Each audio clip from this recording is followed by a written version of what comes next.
पिछले व्याख्यान में हम लोगों ने बेंथम के उपयोगितावाद के मूल जो सिद्धांत हैं उनके ऊपर विचार किया और किस प्रकार से उसने प्लेजर पेन प्रिंसिपल को एक एथिकल प्रिंसिपल, एक नैतिक सिद्धांत भी माना, एक साइकोलॉजिकल प्रिंसिपल यानी एक मनोवैज्ञानिक सिद्धांत भी माना। और उसने ये कहा कि ये जो प्लेजर पेन प्रिंसिपल है ये व्यक्तिगत और सामाजिक कार्यों को करने की एक सार्वभौमिक कसौटी है, यानी एक यूनिवर्सल क्राइटेरिया है। कोई भी इंडिविजुअल एक्शन अगर हमें करना है या कोई सोशल एक्शन या कोई सोशल पॉलिसी हमें बनानी है तो उसको कसने की एकमात्र कसौटी ये है कि वो कितना सुख उत्पन्न करती है और दुखों से कितना बचाव करती है। तो ये उसका प्रिंसिपल ऑफ यूटिलिटी है जो कि जिसके ऊपर हमने पिछली बार विचार किया। अब इस प्रिंसिपल ऑफ यूटिलिटी को वो राज्य और कानून इत्यादि क्षेत्रों में किस प्रकार से लागू करता है, यानी इस प्रिंसिपल ऑफ यूटिलिटी के जो लीगल इम्प्लिकेशंस हैं या जो पॉलिटिकल इम्प्लिकेशंस हैं वो क्या हैं, उसके ऊपर हम लोग आज विचार करेंगे। पहली बात तो ये है कि 18वीं शताब्दी में जिसमें कि बेंथम हुआ उसमें राज्य से संबंधित एक मान्यता बहुत प्रचलन में थी, राज्य की उत्पत्ति से संबंधित, और वो मान्यता सामाजिक अनुबंध का सिद्धांत थी। इस सामाजिक अनुबंध सिद्धांत से ही एक निकट रूप से जुड़ा हुआ एक अन्य विचार था जिसको कि नेचुरल राइट्स का या प्राकृतिक विधि का, प्राकृतिक अधिकार का विचार कहते हैं। तो ये दोनों जो विचार थे कि राज्य एक अनुबंध का परिणाम है और इस अनुबंध को हमने इसलिए किया है कि जिससे कि मनुष्य के जो प्रकृति प्रदत्त अधिकार हैं यानी उसके जो नेचुरल राइट्स हैं उनकी रक्षा हो सके, उनका उपभोग करने की व्यवस्था बन सके। ये जो दो महत्वपूर्ण विचार 18वीं शताब्दी के थे, इन विचारों का डेविड ह्यूम ने भी प्रतिवाद किया अपने तरीके से। इन विचारों का एडमंड बर्क ने भी अपने तरीके से प्रतिवाद किया, यानी उसने इन दोनों कॉन्ट्रैक्ट और नेचुरल राइट के आइडिया को रीइंटरप्रेट कर दिया और जो उसका अर्थ दिया जा रहा था अनुबंधवादियों के द्वारा उसके स्थान पर उसने उसको एक नया अर्थ प्रदान किया। इन सब पक्षों के ऊपर हम लोग पिछले व्याख्यानों में विचार कर चुके हैं। बेंथम भी इन दोनों धारणाओं का कटु आलोचक है, लेकिन उसकी आलोचना का आधार भिन्न है और आधार उसका वही प्रिंसिपल ऑफ यूटिलिटी है। जैसे कि वो कहता है कि राज्य की उत्पत्ति अनुबंध के परिणाम स्वरूप हुई। ये एक फिक्शन है, एक कपोल कल्पना मात्र है, एक लाई है, एक झूठ है जिसका प्रतिपादन जो मूल विषय हैं उनसे ध्यान हटाने के लिए किया गया है, या जो मूल समस्या हमारे समाज की, हमारी राजनीतिक व्यवस्था की होती है उससे ध्यान हटाने के लिए इस प्रकार के विचारों का प्रतिपादन किया। उसने कहा कि राज्य की उत्पत्ति का कारण भी उसकी उपयोगिता है, कि राज्य कालक्रम में एक उपयोगी संस्था पाई गई, मनुष्य के सुख की वृद्धि करने वाली संस्था पाई गई, तो इसलिए वो संस्था अस्तित्व में आई है और इसलिए वो अस्तित्व में बनी हुई है। और उसने बड़े प्रसिद्ध शब्दों में एक बात कही कि it is not our ancestors signatures but the principle utility that binds us, कि राज्य में हम इसलिए नहीं रहते हैं कि हमारे पूर्वजों ने कभी हस्ताक्षर किए थे किसी अनुबंध पर, बल्कि राज्य में हम इसलिए रहते हैं क्योंकि राज्य में रहना समय के साथ उपयोगी पाया गया और इसलिए राज्य की संस्था अस्तित्व में बनी हुई है। और राज्य की संस्था हमारे लिए उपयोगी है, हमारे सुख की वृद्धि करने वाली है, मनुष्यों का अधिकतम कल्याण करने वाली संस्था है, इसलिए हम राज्य में रहते हैं। तो इस प्रकार से उसने अनुबंध के, राज्य की उत्पत्ति के अनुबंध के विचार को अस्वीकार कर दिया। और इसी प्रकार से उसने नेचुरल लॉ जैसी धारणा को भी अस्वीकार किया, प्राकृतिक विधि, क्योंकि वो तो किसी नेचुरल लॉ या किसी कॉमन लॉ के विचार को मानता नहीं। ये भी सब फिक्शंस हैं, काल्पनिक धारणाएं हैं। जो भी विधि होती है वो राज्य निर्मित होती है। पॉजिटिव लॉ, वो तो पॉजिटिव लॉ के सिद्धांत को मानने वाला है, नेचुरल लॉ के सिद्धांत को वो नहीं मानता। और इसी तरह से वो अधिकारों का तो पक्षधर है, लेकिन अधिकारों का भी मूल स्वरूप वो वैधानिक मानता है। Rights are the gifts of state, कि जो अधिकार होते हैं वो राज्य की भेंट हैं, राज्य से प्राप्त होते हैं। राज्य के बिना कोई अधिकार नहीं हो सकते या राज्य के पूर्व कोई अधिकार नहीं हो सकते, ऐसा उसका मानना है। कि कोई राइट्स ऐसे नहीं हैं कि जो कि राज्य से इंटीरियर यानी राज्य से पहले हैं, जैसे कि प्राकृतिक अधिकार सिद्धांत के प्रतिपादक मानते हैं कि ये अधिकार तो प्रकृति प्रदत्त हैं, ये कोई राज्य या समाज के द्वारा तो दिए नहीं गए। तो इस प्रकार की धारणा को वो स्वीकार नहीं करता। वो कहता है कि जो भी मनुष्य के अधिकार हैं वे राज्य की देन हैं, राज्य के द्वारा बनाई गई विधियों के परिणाम होते हैं।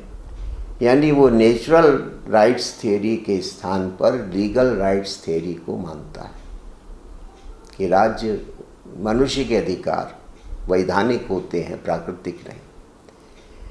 वो प्रोडक्ट्स ऑफ लॉ हैं, लॉ के द्वारा स्टेट हमें देता है, फ्रूट्स ऑफ लॉ हैं, वे कोई किसी नेचर की गिफ्ट नहीं है। ये केवल एक काल्पनिक धारणा है जो कि प्रतिपादित की गई है और इसलिए वो नेचुरल राइट के सिद्धांत को एक बहुत बड़ी मूर्खता कहकर नकार देता है। और वो कहता भी है कि जो नेचुरल राइट का कॉन्सेप्ट है, it is a nonsense upon stilts, कि एक ऐसी मूर्खता है जो कि बड़ी उच्च कोटि की मूर्खता है। और उसका ये भी कहना है कि जब आप प्राकृतिक अधिकार के सिद्धांत को स्वीकार करते हैं तो आप एनार्की के लिए, अराजकता के लिए वातावरण तैयार करते हैं, क्योंकि प्राकृतिक अधिकार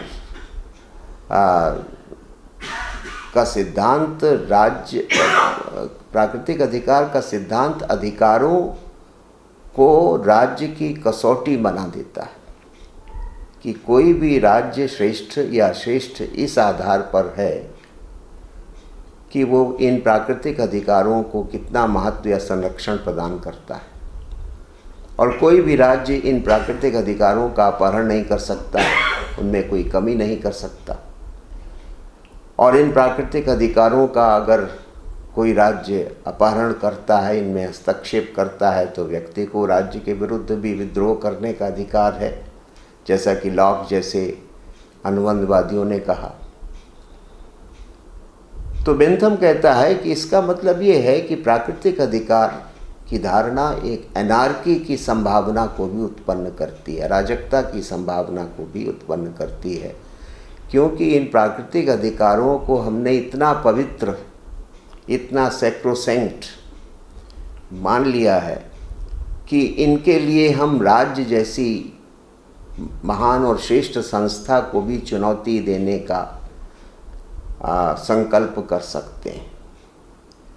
तो इसलिए उसने कहा कि जो नेचुरल राइट का जो सिद्धांत है वो इसलिए भी घातक है क्योंकि इसके एनार्किकल इम्प्लिकेशंस हैं, इसमें अराजकता की बड़ी संभावना विद्यमान है।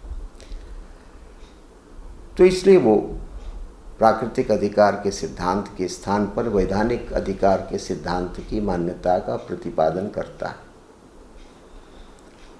और फिर एक अन्य प्रश्न भी उसने उठाया कि हम राज्य की आज्ञा का पालन क्यों करते हैं। ऑब्लिगेशन का जो सिद्धांत है, पॉलिटिकल ऑब्लिगेशन का, कि जब हम राज्य में रहते हैं तो राज्य में रहने का औचित्य तो उसकी उपयोगिता है, क्योंकि राज्य एक उपयोगी संस्था है, इसलिए हम राज्य में रहते हैं। और राज्य कानून के माध्यम से कार्य करता है। कानूनों का पालन करना नागरिक का दायित्व होता है, लेकिन नागरिक कानूनों का पालन इसलिए करते हैं क्योंकि अगर वो कानूनों का पालन ना करें तो उससे जो अराजकता या उससे जो दुख उत्पन्न होगा वो बहुत अधिक होगा, बजाय इसके कि राज्य की आज्ञा का पालन करने की।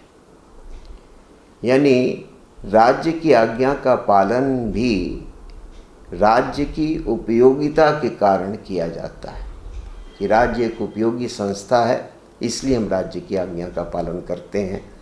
और इसको उसने अच्छे शब्दों में प्रकट किया, the probable मिसचीव्स of ऑबीडियंस are less than the probable मिसचीव्स of डिसऑबीडियंस, कि राज्य को डिसओबे करने से जो समस्याएं पैदा होंगी वो बहुत अधिक होंगी बनिस्बत इसके कि राज्य का आज्ञा पालन करने से जो समस्याएं पैदा होंगी। यानी मनुष्य अपने अनुभव से ये निष्कर्ष निकालता है कि ऑबीडियंस जो है वो ज़्यादा उपयोगी दृष्टिकोण है, और इसलिए हमें राज्य की आज्ञा का पालन करते रहना चाहिए। यद्यपि कभी कभी राज्य की आज्ञा पालन से भी कुछ कष्ट उत्पन्न होता है, कुछ असंतोष उत्पन्न होता है, लेकिन वो कष्ट, वो संतोष उस कष्ट या असंतोष से हमेशा कम होगा जो कि डिसओबे करने से पैदा होता है। तो इसलिए वो कहता है कि जो पॉलिटिकल ऑब्लिगेशन है उसका बेसिस भी यूटिलिटी का प्रिंसिपल है, कि ओबे करना हम ज़्यादा यूटिलिटेरियन पाते हैं, प्लेजर मैक्सिमाइजिंग होता है ओबे करना, ओबे करने से हमारे सुख की वृद्धि होती है, अधिक वृद्धि होती है। तो इसलिए हम राज्य की आज्ञा का पालन करते हैं, इसलिए हम राज्य में रहते हैं। यानी उसने राज्य की संस्था के अस्तित्व का एक उपयोगितावादी सिद्धांत प्रतिपादित किया। उसका जो स्टेट है, जो उसकी यूटिलिटेरियन फाउंडेशंस उसने मानी कि ये जो यूटिलिटेरियन फाउंडेशंस हैं इनके ऊपर कोई स्टेट बनता है या चलता है। बेंथम का जो एक सबसे महत्वपूर्ण योगदान जिस क्षेत्र में है वो लॉ और पनिशमेंट का क्षेत्र है, विधि और दंड का क्षेत्र है। जैसा कि हम जानते हैं कि बेंथम एक मूलतः एक विधि शास्त्री था, एक ज्यूरिस्ट था, और उसकी बहुत इच्छा थी कि इंग्लैंड की कानूनी व्यवस्था को, इंग्लैंड के लीगल सिस्टम को, इंग्लैंड के पनिशमेंट के सिस्टम को सुधारा जाए, उसको परिवर्तित किया जाए, क्योंकि उसका ये मानना था कि बहुत सारी सड़ी गली चीज़ें सैकड़ों वर्षों से इंग्लैंड के कानूनी प्रणाली में घर कर चुकी हैं, और उनको बदलना और उनको सुधार करना बहुत आवश्यक है। तो बेंथम एक बहुत बड़ा लीगल रिफॉर्मर था, एक बहुत बड़ा वैधानिक सुधारक था, और ये उसकी महत्वाकांक्षा थी कि वो अपने जीवन काल में इंग्लैंड की वैधानिक व्यवस्था को एक बिल्कुल शुद्ध परिष्कृत आधार पर प्रतिस्थापित कर दे। यद्यपि वो ऐसा, उसकी महत्वाकांक्षा कभी पूरी नहीं हुई, यद्यपि बेंथम के प्रभाव से बहुत सारे परिवर्तन हुए, लेकिन जितना वो परिवर्तन करना चाहता था, जितना जो सुधार करना चाहता था, वो नहीं कर पाया। इस विषय को लेकर बेंथम का जो मुख्य टकराव हुआ वो ब्लैकस्टोन से था, जो कि उस समय के एक बहुत बड़े विधिशास्त्री थे। ब्लैकस्टोन कॉमन लॉ ट्रेडिशन को मानने वाले थे, यानी जो इंग्लैंड का परंपरागत विधि विधान चला आ रहा था, जो वैधानिक संस्थाएं चली आ रही थीं, जो वैधानिक प्रक्रियाएं चली आ रही थीं, जो सिविल या क्रिमिनल लॉ चले आ रहे थे परंपरा से, उनकी पवित्रता को मानता था। और वो कहता था कि इनके स्वरूप का निर्धारण करने का अधिकार न्यायाधीशों को होता है, और न्यायाधीश व्याख्या की अपनी शक्ति के द्वारा न केवल हमें न्याय प्रदान करते हैं, बल्कि जो वैधानिक व्यवस्था है उसके तर्क का भी समय समय पर प्रतिपादन करते रहते हैं।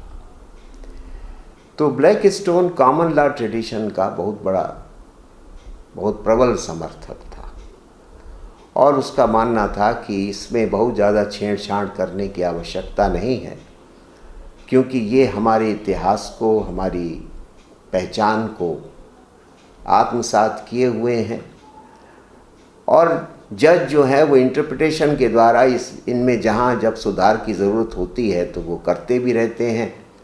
तो अब इसमें कोई बहुत आमूल परिवर्तन करने की आवश्यकता नहीं है, और अगर हम ऐसा करते हैं तो इंग्लैंड के सामाजिक राजनीतिक ताने बाने में एक बहुत बड़ा बदलाव और नकारात्मक बदलाव आ सकता है।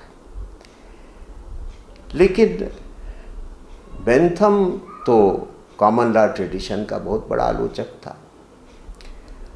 वो तो जिसको बाद में कहा गया एनालिटिक ज्यूरिस्प्रूडेंस या पॉजिटिविस्टिक ज्यूरिस्प्रूडेंस का प्रतिपादक था, प्रत्यक्षवादी वैज्ञानिक विधि शास्त्र का पक्षधर था। और यहाँ भी वो वही बात कहता है कि जो वैज्ञानिक सिद्धांत हैं विधि के क्षेत्र में, वो लागू होने चाहिए, और वो वैज्ञानिक सिद्धांत हमने प्रिंसिपल ऑफ यूटिलिटी के जरिए प्रतिपादित कर दिया है। तो इंग्लैंड के पूरे लीगल सिस्टम को हमें इस प्रिंसिपल ऑफ यूटिलिटी की कसौटी पर परखना चाहिए, और जहाँ जो भी सुधार करने की आवश्यकता है वो सुधार हमें कर देना चाहिए।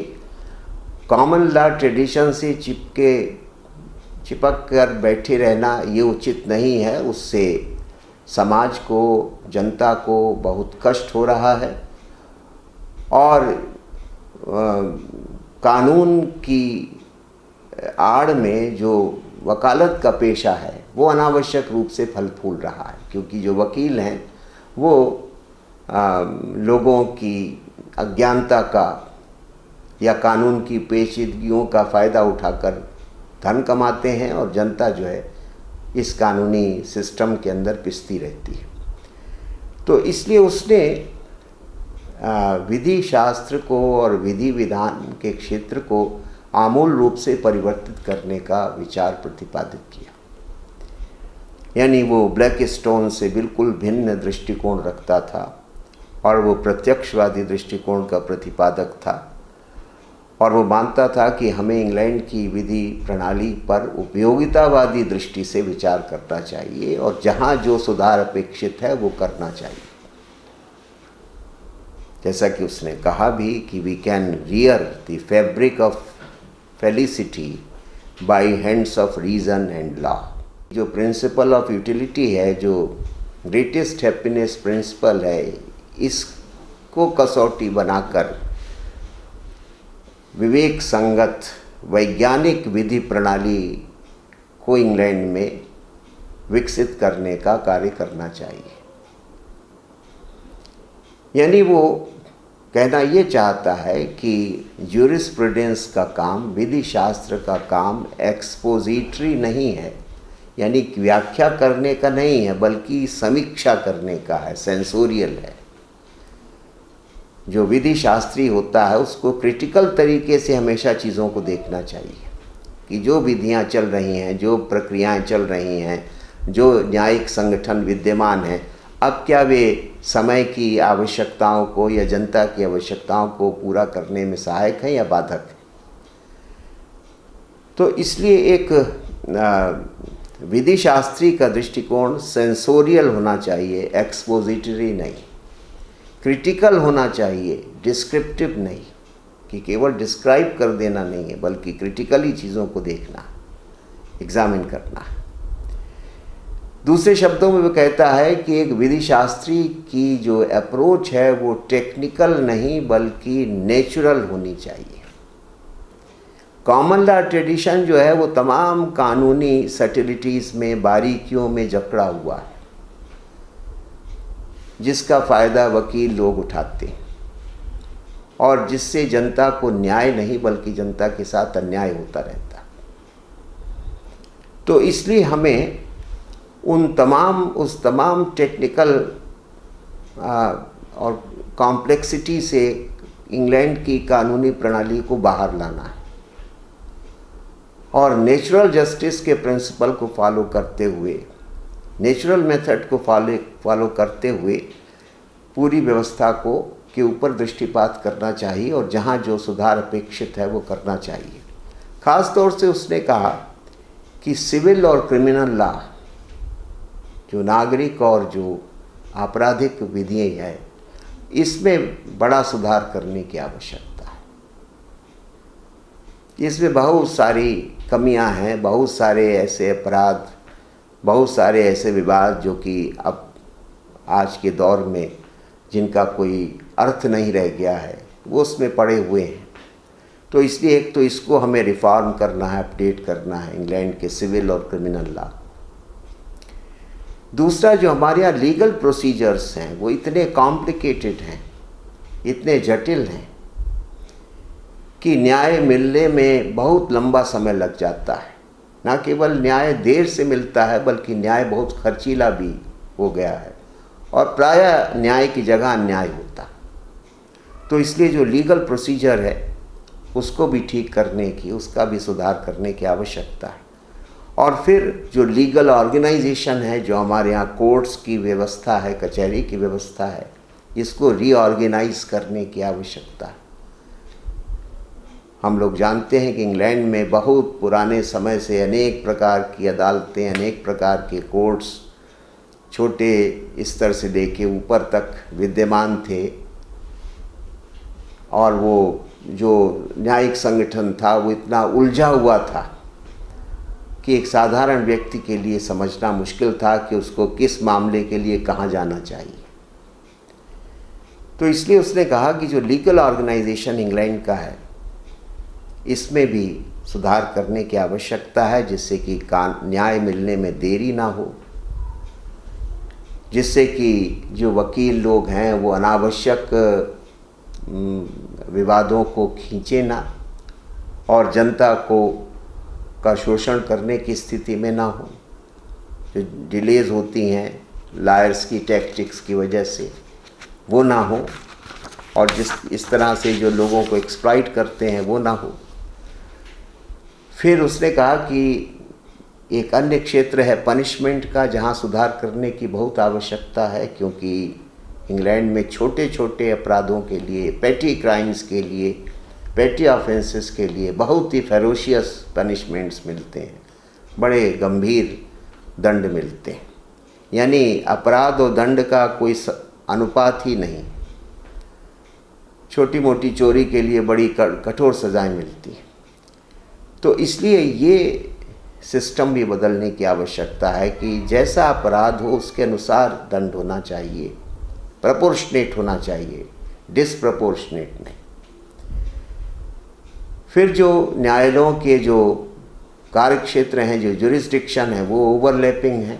आम आदमी समझ ही नहीं पाता है कि किस प्रकार के विवाद के लिए किस प्रकार के न्यायालय में जाना चाहिए, क्योंकि जो उनके जुरिस्डिक्शंस हैं और जो लॉज हैं वो बड़े ओवरलैपिंग हैं।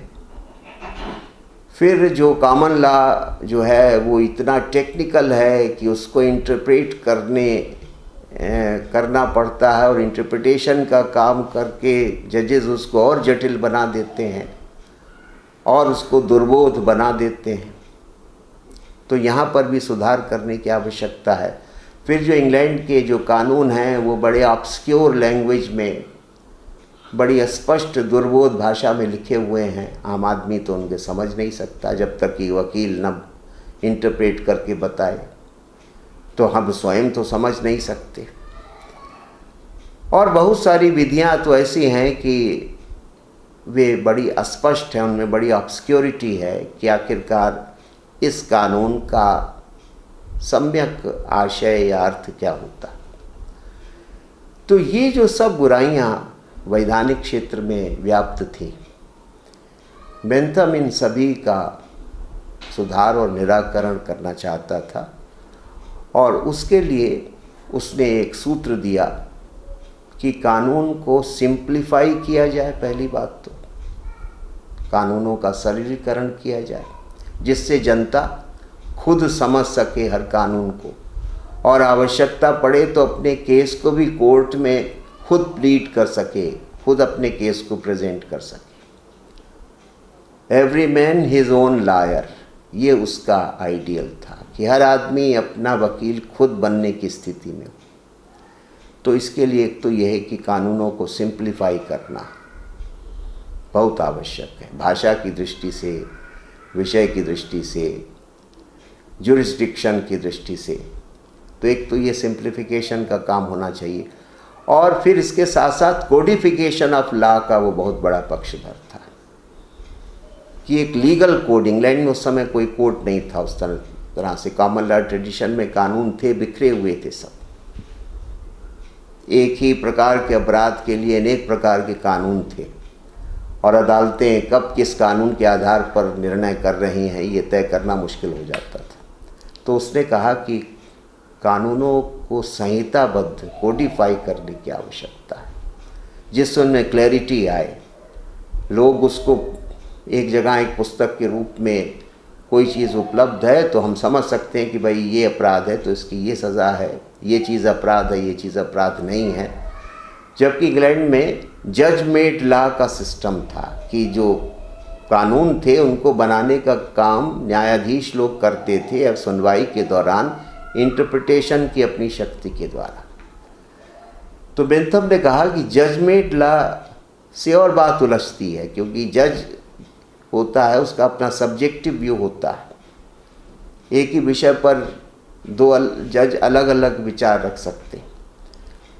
तो इससे बड़ी कॉम्प्लेक्सिटी, बड़ी ऑब्सक्योरिटी पैदा होती है लॉ को लेकर, जटिलता और अस्पष्टता पैदा होती है। तो इसलिए कानून का कोडिफिकेशन होना चाहिए।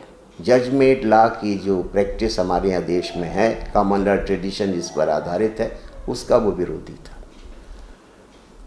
तो ये सब सुधार करने की उसकी इच्छा थी।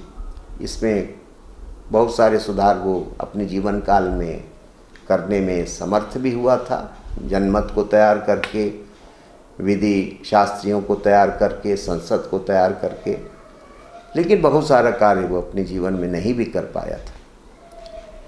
तो इस तरह से फिर उसने प्रिजन रिफॉर्म्स का बहुत बड़ा समर्थक था कि कैदियों को जो जेल में रखा जाता है तो जेल का स्वरूप एक सुधार गृह का होना चाहिए,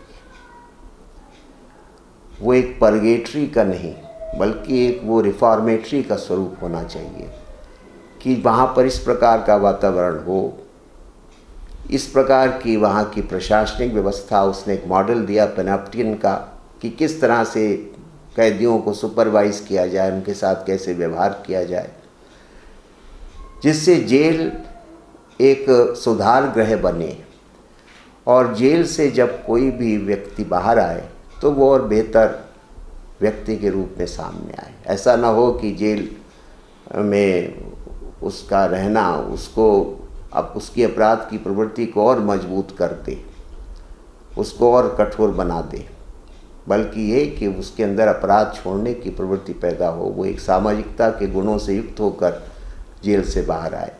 तो इसलिए वो प्रिजन रिफॉर्म्स का भी बहुत बड़ा समर्थक था और उसने जो एक मॉडल पेश किया पैनाप्टिकन का कि जिसके द्वारा एक आदर्श जेल की व्यवस्था क्या होती है, ये भी उसका महत्वपूर्ण योगदान माना जाता है। फिर वो राजनीतिक क्षेत्र में भी बड़े क्रांतिकारी सुधारों का प्रतिपादक था। इसलिए यद्यपि बहुत सारी चीज़ें उसने कॉन्स्टिट्यूशनल कोड लिखा था, एक तरह से उसने इंग्लैंड के लिए एक अल्टरनेट कॉन्स्टिट्यूशन लिखा। इंग्लैंड की जो प्रचलित संवैधानिक राजनीतिक प्रणाली थी उसकी बहुत सारी कमियों को पॉइंट आउट करते हुए उसने कॉन्स्टिट्यूशन कोड लिखा कि इंग्लैंड की राजनीतिक प्रणाली में बहुत सारी विकृतियां हैं और ये सुधार होने चाहिए, तो ये सही अर्थ में लोकतांत्रिक प्रणाली बन जाएगी, जिसको उसने कहा कि डेमोक्रेटिक एस्केंडेंसी, कि इंग्लैंड में अगर डेमोक्रेसी को उफान की ओर ले जाना है, ऊपर की ओर ले जाना है, तो यहाँ की प्रणाली में, राजनीतिक प्रणाली में कुछ बहुत बड़े बड़े मौलिक परिवर्तनों की आवश्यकता है। तो उसने पॉलिटिकल रिफॉर्म्स बहुत सारे सजेस्ट किए। जैसे सबसे बड़ा जो रिफॉर्म उसने कहा, जो कि बहुत ही रेवोल्यूशनरी था, उस समय उसकी बात भी नहीं होती थी, वो था यूनिवर्सल सफरेज का विचार, सार्वभौमिक मताधिकार का विचार। हम लोग जानते हैं कि 18वीं शताब्दी में इंग्लैंड में 3-4% लोगों को केवल मताधिकार प्राप्त था, क्योंकि मताधिकार की बहुत सारी क्वालिफिकेशंस थीं, जिसके कारण बहुत थोड़े से लोग मताधिकार रखते थे। वो एक ऐसा लोकतंत्र था जिसमें मताधिकार रखने वालों की संख्या गिनी चुनी होती थी और बहुत सारी मेल प्रैक्टिसेस इलेक्शन के दौरान होती थी। ऐसी स्थिति में बेंथम ने सार्वभौमिक मताधिकार के सिद्धांत का प्रतिपादन किया कि मताधिकार तो सबको प्राप्त होना चाहिए। 1832 में जब उसकी मृत्यु हुई तभी इंग्लैंड में पहला रिफॉर्म बिल पास भी हुआ था, शायद उसका ही प्रभाव था, कि जिसके द्वारा इंग्लैंड के इलेक्टोरल सिस्टम में कुछ सुधार किए गए थे। उतने तो उसको यूनिवर्सल तो नहीं बनाया गया था, यूनिवर्सल सफरेज का सिद्धांत तो नहीं आया था, लेकिन काफ़ी कुछ सुधार करने का प्रयास उस बिल के द्वारा किया गया था, जिसको संसद ने पास किया था। फिर वो सीक्रेट बैलेट का, यानी गुप्त मतदान का पक्षधर था। उस समय वहाँ पर ओपन बैलेट की प्रणाली प्रचलित थी, लेकिन उसने कहा कि मतपत्र की पवित्रता, मतदान के अधिकार की पवित्रता तो इसको गोपनीय रखने में है, तो वो सीक्रेट बैलेट का पक्षधर था। फिर मतदाताओं के शिक्षित होने पर बहुत बल देता था और इसलिए वो पब्लिक एजुकेशन को लोकतंत्र के लिए बहुत आवश्यक मानता था कि जब तक नागरिक शिक्षित नहीं होंगे तब तक उनमें राजनीतिक जागरूकता नहीं होगी, तब तक वे सरकारों को अकाउंटेबल नहीं बना सकते, जिम्मेदार नहीं बना सकते। और अगर वे शिक्षित नहीं होंगे तो सरकारें मनमानी करेंगी, स्वेच्छाचारी हो जाएंगी। तो इसलिए वो कहता है कि एक अच्छे लोकतंत्र के लिए पब्लिक एजुकेशन का सिस्टम होना भी बहुत आवश्यक है। संसद हर वर्ष चुनी जाए, ये भी उसका एक बड़ा रेवोल्यूशनरी आइडिया था, एनुअल इलेक्शन फॉर पार्लियामेंट। हम लोग जानते हैं कि इंग्लैंड में उस समय 7 वर्ष के लिए संसद चुनी जाती थी, बाद में 5 वर्ष के लिए अब चुनी जाती है। लेकिन बेंथम ने कहा कि नहीं, हर वर्ष संसद की चुनाव होना चाहिए, जिससे कि जो हमारे जनप्रतिनिधि हैं वे सही अर्थ में जनता के मूड को रिफ्लेक्ट करें और जनता के प्रति उनकी जवाबदेही बनी रहे। अगर एनुअल इलेक्शन होंगे तो जो जनप्रतिनिधि हैं वे अपने पद का दुरुपयोग नहीं कर पाएंगे, तो एक तरह से उनके ऊपर चेक होगा। तो वो एनुअल इलेक्शन का पक्षधर था। फिर एक और बड़ा सुधार वो चाहता था, जो कि बहुत बाद में हुआ, कि जो इलेक्टोरल डिस्ट्रिक्ट्स होते हैं, यानी जो निर्वाचन क्षेत्र हैं, वे लगभग सब समान आकार प्रकार के होने चाहिए, जो कि इंग्लैंड में उस समय तो नहीं था, उसके बहुत बाद तक भी नहीं था। तो उसने इक्वल इलेक्टोरल डिस्ट्रिक्ट्स के विचार का कि निर्वाचन क्षेत्रों की समानता होनी चाहिए। ऐसा ना हो कि एक बहुत छोटा और एक बहुत बड़ा निर्वाचन क्षेत्र, तो फिर सही अर्थ में रिप्रेजेंटेशन नहीं हो सकता। और दो संस्थाएं जिनको कि वो लोकतंत्र के विकास में बाधक मानता था, उनको वो एबॉलिश भी करना चाहता था, समाप्त भी करना चाहता था। और वो दो संस्थाएं थी मोनार्की की, राजतंत्र की, और हाउस ऑफ लॉर्ड्स की। उसका मानना था कि ये दोनों संस्थाएं हमारे इतिहास के अवशेष हैं, विकृति के अवशेष हैं, और इन दोनों संस्थाओं का अंत होना डेमोक्रेटिक एस्केंडेंसी के लिए बहुत आवश्यक है। दोनों संस्थाएं हम जानते हैं आज भी विद्यमान हैं, लेकिन बहुत शक्तिहीन हो चुकी हैं। तो उनको शक्तिहीन बनाने में जो बहुत सारे प्रयास हुए पिछले 2 से 2.5 वर्षों में, उसमें से एक बेंथम का भी महत्वपूर्ण प्रयास था। तो वो डेमोक्रेसी को शक्तिशाली बनाने के लिए इन फ्यूडल इंस्टीट्यूशंस को भी, इन सामंती संस्थाओं के अंत का भी पक्षधर था। और फिर उसने एक और क्रांतिकारी विचार दिया कि शासन चलाने के लिए एक सिविल सर्विस होनी चाहिए, एक ब्यूरोक्रेसी होनी चाहिए, और उस सिविल सर्विस में कॉम्पिटिटिव एग्जामिनेशंस के थ्रू के माध्यम से लोग आने चाहिए, सिविल सर्वेंट्स, तब एक कुशल प्रशासन चलता है। ये भी बेंथम का एक बहुत ही क्रांतिकारी विचार था। आज तो हम जानते हैं कि लगभग सभी देश सिविल सर्विसेज के आधार पर अपनी प्रशासनिक व्यवस्था को चलाते हैं, और उन सिविल सर्विसेज में जो सिलेक्शंस होते हैं वे कॉम्पिटिटिव एग्जामिनेशंस के द्वारा होते हैं। और बेंथम ने 18वीं शताब्दी में इस प्रकार के विचार का प्रतिपादन किया। तो ये सब सुधार उसने प्रतिपादित किए विधि विधान के क्षेत्र में और राजनीतिक क्षेत्र में। और इसलिए विद्वानों ने कहा कि वो तो मूलतः एक सुधारक है, दार्शनिक तो वो कम है, सुधारक ज़्यादा है। First, last and always Bentham is a reformer, ऐसा विद्वानों का मत है कि पहले, अंत में और सदैव वो एक सुधारक, ये उसकी विशेषता है। बेंथम का जो चिंतन है, उसका जो नीति दर्शन है, या उसका जो राजनीतिक चिंतन है, उसका जो वैधानिक चिंतन है, उसकी बड़ी कटु आलोचना भी हुई। उसका सबसे कटु आलोचक तो उसका शिष्य J.S. मिल ही था। और जब हम लोग मिल का अध्ययन करेंगे तब बेंथम की आलोचनाओं के पक्ष को भी देखेंगे, क्योंकि बेंथम के उपयोगितावादी चिंतन की जो गंभीर विसंगतियां हैं, उनको स्वयं J.S. मिल ने ही उठाया। तो इसलिए वो आलोचना का, उपहास का, निंदा का पात्र रहा अपने जीवन काल में। उसका शिष्य ही उसका सबसे बड़ा आलोचक था, उसका सबसे बड़ा क्रिटिक था J.S. मिल। लेकिन उसके अलावा भी उस समय के जो महान चिंतक थे, दार्शनिक थे, वे भी बेंथम के उपयोगितावादी सिद्धांत को बहुत ही वितृष्णा के साथ, बड़े डिस्डेन के साथ देखते थे। जैसे कि एमर्सन, जो कि बहुत बड़े दार्शनिक हुए अमेरिका के, उन्होंने कहा कि इनका जो चिंतन है वो स्टिंकिंग, इसमें से दुर्गंध आती है। ये इतना भौतिकवादी दर्शन है कि ये दुर्गंध उत्पन्न करता है।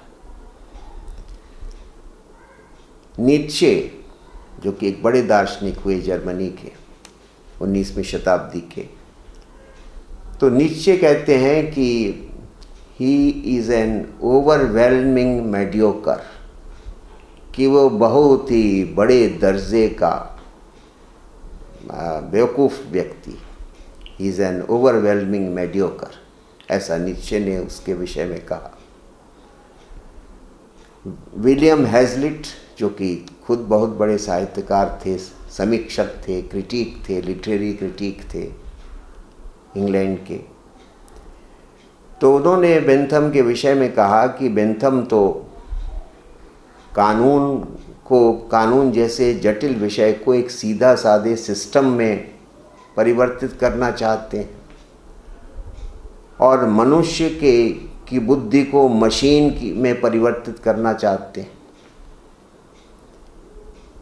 जैसा कि हेजलिट ने लिखा, he reduced law to a system and mind of man to a machine. बिल्कुल उपयोगी। तो प्लेजर पेन प्रिंसिपल एक मैकेनिकल फार्मूला है, इसको बस अपनाइए और सब चीज़ें ठीक होती जाएंगी, तो ऐसा नहीं होता। मनुष्य का जो जीवन होता है वो इतने मैकेनिकल तरीके से काम नहीं करता। मनुष्य और समाज दोनों बड़ी जटिल व्यवस्थाएं होती हैं। लेकिन जैसा कि सेवाइन ने लिखा कि ये सब गलती उसने इसलिए की क्योंकि वो भी न्यूटन ऑफ सोशल साइंसेस बनना चाहता था। न्यूटन जो कि उस समय का बड़ा दार्शनिक था, जिसने कि नेचर के विषय में कुछ लाज बता दिए और कहा कि बस इनके आधार पर सारे नेचर चल रहा है। तो ऐसा ही वो कुछ लाज बेंथम भी डिस्कवर करना चाहता था, जिनके आधार पर ह्यूमन लाइफ का या पॉलिटिक्स का एक्सप्लेनेशन दिया जा सके।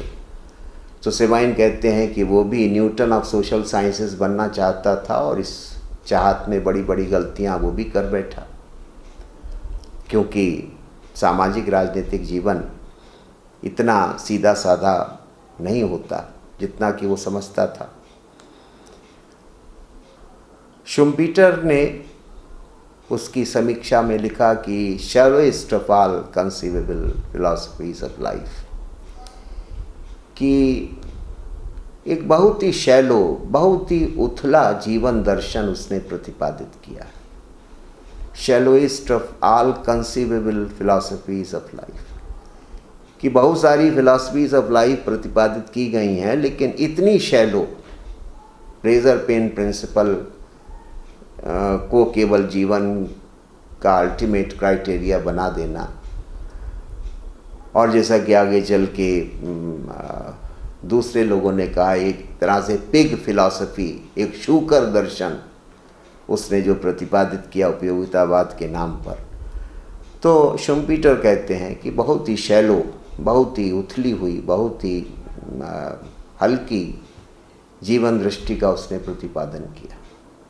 दुर्भाग्य से इस प्रकार की चीज़ें धीरे धीरे जोर पकड़ती गई। अमेरिका में यही काम जॉन डेवी ने किया प्रैग्मेटिज्म नाम की अपनी विचारधारा के द्वारा। और प्लेमेनार्ट्स जो कि एक अन्य राजनीतिक समीक्षक हुए, उन्होंने बेंथम के विषय में कहा कि वो कोई नैतिक या राजनीतिक दार्शनिक नहीं है, बल्कि मूलतः वो एक सुधारक है। जो कुछ भी उसका राजनीतिक या आर्थिक नैतिक चिंतन है, उसका एकमात्र उद्देश्य प्रैग्मेटिक है, प्रैक्टिकल है, कि कैसे इंग्लैंड की प्रणाली को एक नए आधार पर बना दिया जाए, जो कि कठिन काम था। तो इसलिए प्लेमेनाइट्स भी लिखते हैं कि he was not so much a moral and political philosopher as he was a theoretical reformer. तो बेंथम को रिफॉर्मर के तौर से ही ज़्यादा जाना जाता है। फिलोसोफर के तौर से तो बहुत ही शैलो, बहुत ही छिछला, उथला दृष्टिकोण उसने प्रतिपादित किया। तो ये सब बेंथम की समीक्षा में विद्वानों ने, विचारकों ने इस प्रकार के विचार प्रकट किए हैं। बाकी जो उसकी आलोचना का, समीक्षा का पक्ष है, जैसा कि मैंने बताया कि जब हम लोग जे.एस. मिल को पढ़ेंगे तो उसमें वो सब चीज़ें सन्निहित हैं। तो अब अगले अंक में हम लोग जे.एस. मिल के चिंतन पर विचार करेंगे।